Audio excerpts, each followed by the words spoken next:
ബന്ധപ്പെട്ട മെഡിക്കൽ ഓഫീസറാണ്. അപ്പോ അവിടെ നമുക്ക് ഈ പറഞ്ഞ 1% സെസ് അടച്ചിട്ടില്ല എങ്കിൽ അതിന് നേരത്തെ പറഞ്ഞ പോലെ തന്നെ ഓഡിറ്റ് ഒബ്ജക്ഷൻ വരും. അപ്പം നമുക്ക് അവിടെ ചെയ്യാനുള്ളതെന്ന് വെച്ച് കഴിഞ്ഞാൽ ഇപ്പം അൺപെയ്ഡ് ഫണ്ട് വരുന്നത് കുറവാണ്. ഞാൻ അൺപെയ്ഡ് ഫണ്ടിന്റെ ഉദാഹരണം പറയുകയാണെങ്കിൽ നമുക്കൊരു അൺപെയ്ഡ് ഫണ്ട് ഒരു 1 lakh അനുവദിച്ചു. ഈ അൺപെയ്ഡ് ഫണ്ട് അനുവദിച്ചു കഴിഞ്ഞാൽ നമുക്ക് തോന്നും നമുക്ക് മൊത്തം ഈ 1 lakh-നും ചെയ്യാൻ പറ്റും എന്നുള്ളത്. ഒന്നാമത്തെ കാര്യം അതായത് ഒരു സ്ഥലത്തേക്ക് നമുക്ക് ഒരു ഒബ്സർവേഷൻ റൂം നേരത്തെ പറഞ്ഞ പാർട്ടീഷൻ ചെയ്യാനുണ്ട്, ഫാബ്രിക്കേഷൻ ചെയ്യാനുണ്ട്. അപ്പൊ അതൊരു ഒരു കൺസ്ട്രക്ഷൻ പോലെയുള്ള ഒരു വർക്കാണ്. അപ്പൊ അതിനകത്ത് നമുക്ക് ഈ 1 lakh-നും നമുക്ക് അവിടെ അത് ചെയ്യാൻ പറ്റില്ല എന്നുള്ളതാണ് ഒന്നാമത്തെ കാര്യം. ഒന്ന് GST എന്നുള്ള രീതിയിൽ കുറച്ച് തുക പോകും, അതൊന്ന്. രണ്ടാമത്തേത് ഈ പറഞ്ഞ കൺസ്ട്രക്ഷൻ വർക്കേഴ്സ് വെൽഫെയർ ഫണ്ട് എന്നുള്ള രീതിയിൽ 1%, അതായത് നമ്മൾ അതിന്റെ 1000 rupees അങ്ങോട്ടേക്ക് അടക്കണം. പിന്നെ ഒരു 2% TDS അടക്കണം. അപ്പൊ ശരിക്കും പറഞ്ഞു കഴിഞ്ഞാൽ 97,000 മാത്രമേ നമുക്ക് വർക്ക് ചെയ്യാൻ പറ്റുള്ളൂ. 1 lakh-നും വർക്ക് ചെയ്തിട്ടുണ്ടെങ്കിൽ ബാക്കി 3000 രൂപ ചിലപ്പോൾ എമൗണ്ട് എടുത്ത് അടക്കേണ്ടി വരും പിന്നീട് ഓഡിറ്റ് വരുമ്പോൾ. ഈ construction workers welfare board cess അടക്കുന്നത് ഈ ഒരു ഇതിൽ ഓൺലൈൻ ആയിട്ടോ DD ആയിട്ടൊക്കെ അടക്കാം. പിന്നെ TDS on civil works 194C എന്നുള്ള ഒരു IT സെക്ഷൻ അടക്കുന്നത്. അത് ആ ഒരു പറഞ്ഞു കൊടുത്തു കഴിഞ്ഞാൽ നമുക്ക് SBI ചെല്ലാൻ വഴി അടക്കാൻ പറ്റും.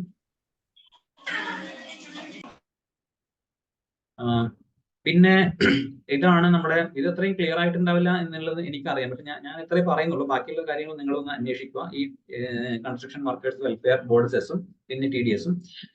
പിന്നെ അടുത്താണെന്ന് വെച്ച് കഴിഞ്ഞാൽ നമ്മൾ ചെയ്യേണ്ടി വരാൻ സാധ്യതയുള്ള ഒന്നാണ് ഒരു ബിൽഡിംഗ് ഡെമോളിഷൻ ചെയ്യുക എന്നുള്ളത്. അപ്പോ പലപ്പോഴും ഒരു പുതിയ ബിൽഡിംഗ് എടുക്കുന്നതിന്റെ ഭാഗമായിട്ടോ അല്ലെങ്കിൽ അൺഫിറ്റ് ആയിട്ടുള്ള രീതിയിൽ ചില ബിൽഡിങ്ങുകൾ നമുക്ക് ഡെമോളിഷൻ ചെയ്യേണ്ടി വരും. ഒന്നാമതായിട്ട് നമ്മൾ ചെയ്യേണ്ടത്, നമ്മൾ ഡെമോളിഷൻ ചെയ്യേണ്ടത് കാര്യം ഒരു HMC ബോഡിയിലോ അല്ലെങ്കിൽ പഞ്ചായത്ത് ഭരണസമിതിയിലോ ഒക്കെ ആലോചിച്ച് തീരുമാനമെടുക്കണം. അല്ല എങ്കിൽ MOയുടെ സ്വന്തം ഇഷ്ടത്തിന് അതങ്ങ് ഡെമോളിഷൻ ചെയ്തതായിട്ട് വരും, ഒന്നാമത്തേത്. രണ്ടാമത്തേത്, ആ ഒരു തീരുമാനം നമുക്ക് എടുത്തു വയ്ക്കാം. അപ്പോഴത്തേക്കും നമ്മൾ ചെയ്യേണ്ടത് കൺസേൺഡ് എഞ്ചിനീയർ, അത് PWD ആണെന്നൊന്നും പറയുന്നില്ല, പഞ്ചായത്ത്, മുനിസിപ്പാലിറ്റി, കോർപ്പറേഷൻ, ഏത് എഞ്ചിനീയർക്കാണെങ്കിലും അവർക്കൊരു കത്ത് കൊടുക്കാം. രണ്ട് കാര്യങ്ങളാണ് അവർ ചെയ്യേണ്ടത്. ഒന്ന്, ഈ ബിൽഡിംഗ് പൊളിക്കാൻ നമ്മൾ ഉദ്ദേശിക്കുന്ന, അതായത് ചിലപ്പോൾ പുതിയൊരു ബിൽഡിംഗ് പണിയേണ്ടതിന്റെ ആവശ്യത്തിലേക്കായിരിക്കാം, അങ്ങനെ നമ്മൾ പൊളിക്കാനായിട്ട് ഉദ്ദേശിക്കുന്ന, പൊളിച്ചു മാറ്റാനായിട്ട് ഉദ്ദേശിക്കുന്ന ബിൽഡിംഗ് ഫിറ്റ് ആണോ അൺഫിറ്റ് ആണോ. എന്തായാലും നമുക്ക് കുഴപ്പമില്ല. ഇനി ഫിറ്റ് അല്ലാത്ത സാധനം അൺഫിറ്റ് ആക്കി തരണം നമുക്ക് നിർബന്ധിക്കാനൊന്നും പറ്റില്ല.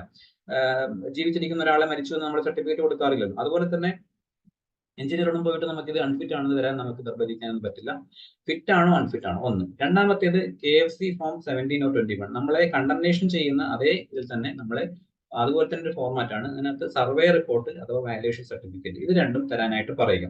ഇത് തന്നു കഴിഞ്ഞാൽ നമുക്ക് ഈ ഇതിനകത്ത് തന്നെ ഒരു ഡിസ്മാൻഡ്ലിംഗ് എസ്റ്റിമേറ്റും ഫിറ്റ് സർട്ടിഫിക്കറ്റും അങ്ങനെയുള്ള കാര്യങ്ങളൊക്കെ ഉണ്ടാകും. അപ്പോൾ ഈ കാര്യങ്ങളൊക്കെ കിട്ടിക്കഴിഞ്ഞാൽ നമുക്ക് അത് DMOയ്ക്ക് സമർപ്പിക്കാം. അതിന്റെ കൂട്ടത്തിൽ ചെയ്യാനുള്ളത്, നമുക്ക് കിട്ടുന്നത് ഫിറ്റ് ബിൽഡിംഗ് ആണ് എന്നുള്ളതാണെങ്കിൽ എന്തിന് ഇത് ഡെമോളിഷൻ ചെയ്യണം എന്നുള്ള ഒരു ആവശ്യകത സാക്ഷ്യപത്രം അത് മെഡിക്കൽ ഓഫീസർ വെക്കണം. അതായത് ഇത് വായിച്ചു നോക്കുന്ന ഒരാൾക്ക് മനസ്സിലാകണം എന്തുകൊണ്ടാണ് ഈ ഒരു പുതിയ, അല്ലെങ്കിൽ പുതിയതെന്ന് പറയാൻ പറ്റില്ല, ഫിറ്റ് ആയിട്ടുള്ള ബിൽഡിംഗ് എന്തിനാണ് ഡെമോളിഷൻ ചെയ്യുന്നത്.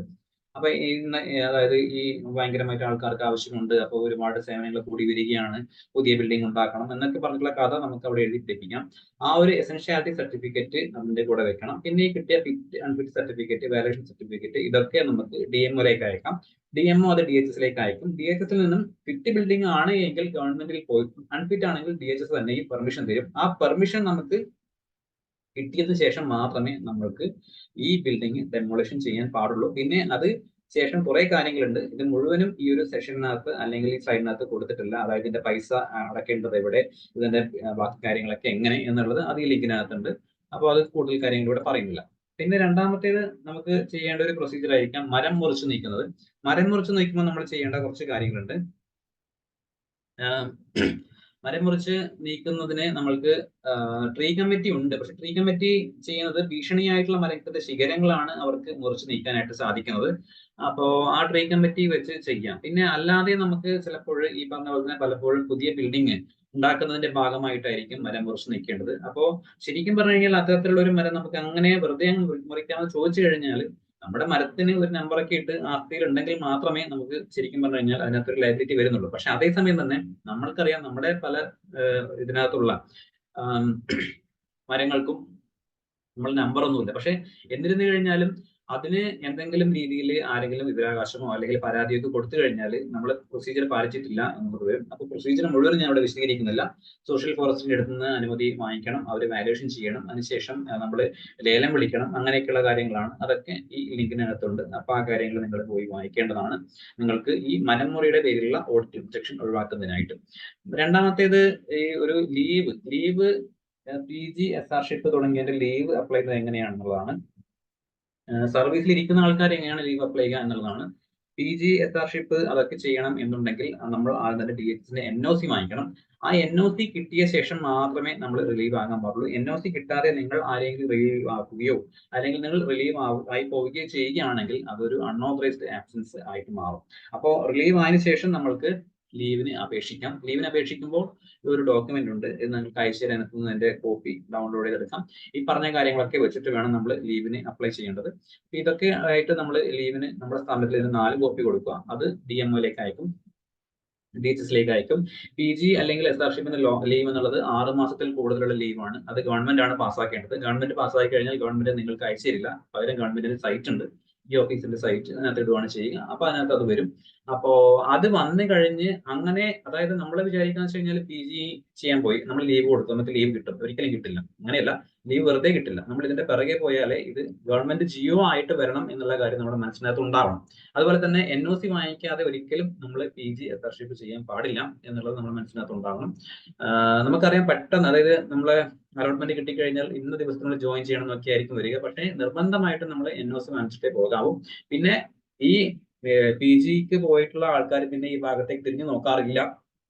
വേറൊന്നും കൊണ്ടല്ല, അവർക്ക് സമയം ഉണ്ടാവില്ല എന്നുള്ളതാണ്.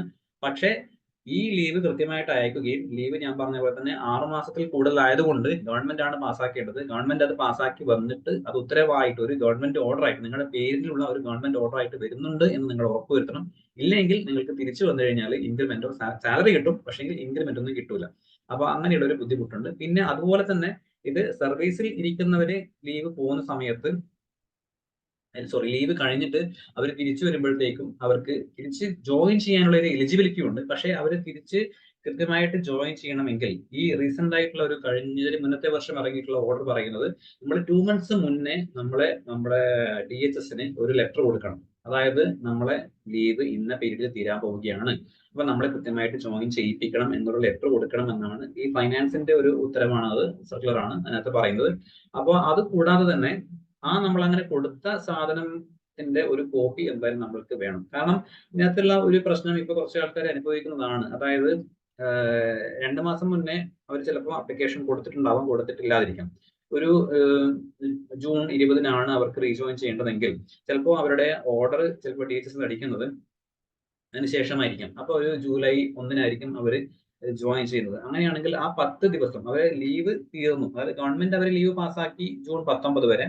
ആ ജൂൺ 19 തൊട്ട് പിന്നീടുള്ള 11 ദിവസം അവര് പുറത്തായിരുന്നു. അതായത് ആ 11 ദിവസം അവരെവിടെയുമല്ല, ലീവ് ഗവൺമെന്റ് പാസ്സാക്കിയ ലീവിനകത്തുമില്ല, ജൂലൈ 1-ന് അവർ റീജോയിൻ ചെയ്തപ്പോൾ ആ സ്ഥാപനത്തിലുമില്ല. അപ്പൊ ആ പീരീഡ് റെഗുലറൈസ് ചെയ്ത് കിട്ടണം എന്നുണ്ടെങ്കിൽ ഈ നിർബന്ധമായിട്ടും 2 മാസം മുന്നേ, അതായത് ജൂൺ 20-നും 2 മാസം മുന്നേ, ഏപ്രിൽ 20-ന് മുന്നേ അവർ DHSൽ ഒരു അപ്ലിക്കേഷൻ കൊടുത്തിട്ടുണ്ടായിരിക്കണം.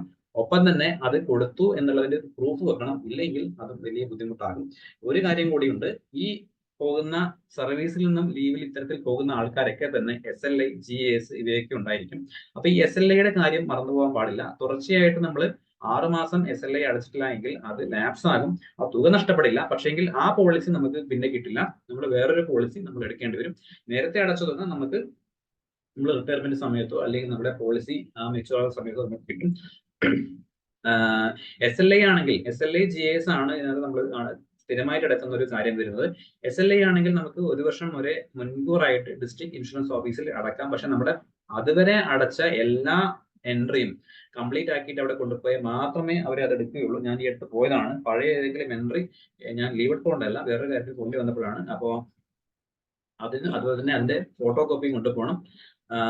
അങ്ങനെ 3 വർഷത്തിന്റെ ഒരു PG കോഴ്സിന് ചേർന്നവരാണെങ്കിൽ ഓരോ വർഷവും ഇങ്ങനെ അടക്കാൻ മറന്നു പോകരുത്. അത് അടച്ചിട്ടില്ല എന്നുണ്ടെങ്കിൽ അതിന്റെ ഒരു പ്രശ്നം എന്ന് വെച്ച് കഴിഞ്ഞാൽ, അത് ലാസ്റ്റ് പറയുന്നത് GASലേക്ക് വരാം. JS-ലാണെങ്കിൽ നമുക്ക് മുൻകൂറായിട്ട് അടക്കാൻ പറ്റില്ല. നമ്മൾ ലീവ് കഴിഞ്ഞ് ജോയിൻ ചെയ്ത ശേഷം നമ്മളെ ഡിസ്ട്രിക്ട് ഇൻഷുറൻസ് ഓഫീസിൽ പോയിട്ട് അടക്കാം. GPAIS ആണ്, പേഴ്സണൽ ആക്സിഡന്റ് ഇൻഷുറൻസ് ആണ്. അത് വേണമെന്നുണ്ടെങ്കിൽ നമുക്ക് നമ്മുടെ ലീവിന്റെ സ്ഥാനത്തിൽ TR5 അടയ്ക്കാൻ പറ്റും. അപ്പോ ഇത് ഒന്നും അടച്ചിട്ടില്ല എന്നുണ്ടെങ്കിൽ നമുക്ക് എന്ത് പറ്റുമെന്ന് ചോദിച്ചു കഴിഞ്ഞാൽ പോളിസി റിവൈവൽ ചെയ്യേണ്ടി വരും. GS-ന്റെ കാര്യത്തിലാണെങ്കിൽ പോളിസി റിവൈവൽ ചെയ്യുന്നത് നമുക്ക് ഡിസ്ട്രിക്ട് ഇൻഷുറൻസ് ഓഫീസിൽ പോയിട്ട് അത് ചെയ്യേണ്ടി വരും. SLI ആണെങ്കിൽ അതിന്റെ പിന്നെ ഇൻട്രസ്റ്റ് അടക്കം നമ്മൾ പിന്നെ അടയ്ക്കേണ്ടും.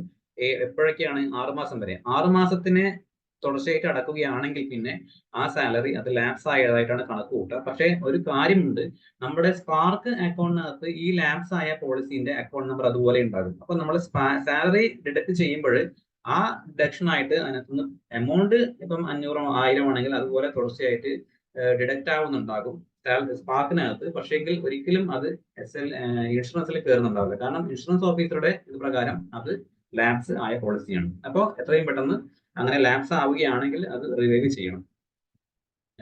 മറ്റൊരു കാര്യം പറയാനുള്ളത്, ഇങ്ങനെ ലീവ് കൃത്യമായിട്ട് ഒന്നും എഴുതി തരാതെ അൺഓതറൈസ്ഡ് പോയ ആൾക്കാരെ എങ്ങനെയാണ് റിപ്പോർട്ട് ചെയ്യുക എന്നുള്ളത്. പലപ്പോഴും നമ്മൾ വെറുതെ ഒരു കത്ത് എഴുതി DMOയിലേക്ക് കൊടുത്തോളും, യാതൊരു കാര്യവുമില്ല. അങ്ങനെയല്ല അൺഓതറൈസ്ഡ് റിപ്പോർട്ട് ചെയ്യേണ്ടത്.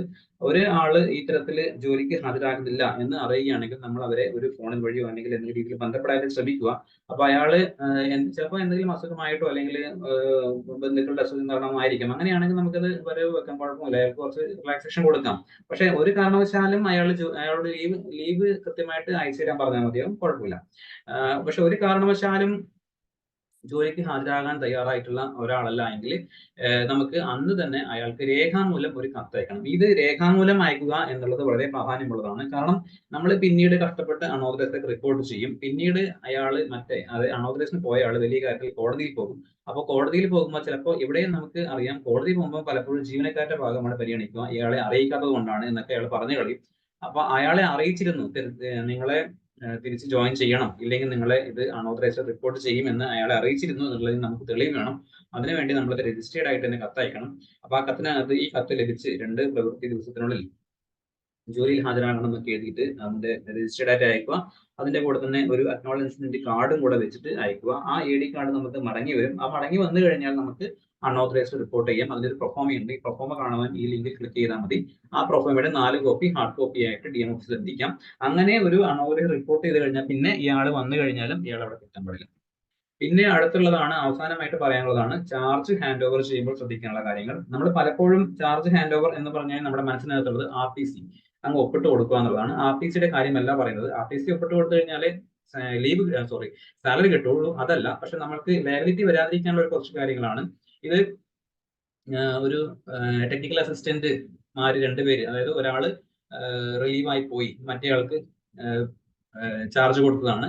അപ്പൊ നോക്കുക, അപ്പൊ ചാർജ് ഷീറ്റ് എന്നുള്ള അതിന്റെ ഹെഡിങ്, അതുപോലെ തന്നെ ഏത് ഓർഡർ പ്രകാരമാണ് അയാൾ ഈ പറഞ്ഞ ഗവൺമെന്റ് ആർട്ടിക്കിൾസ് ഒക്കെ അയാളുടെ കയ്യിലുള്ള ഈ ഗവൺമെന്റ് ആർട്ടിക്കിൾസും ഫയൽസും എല്ലാം പുതിയ ആൾക്ക് കൈമാറി എന്നുള്ളതിന്റെ ഒരു രേഖയാണ്.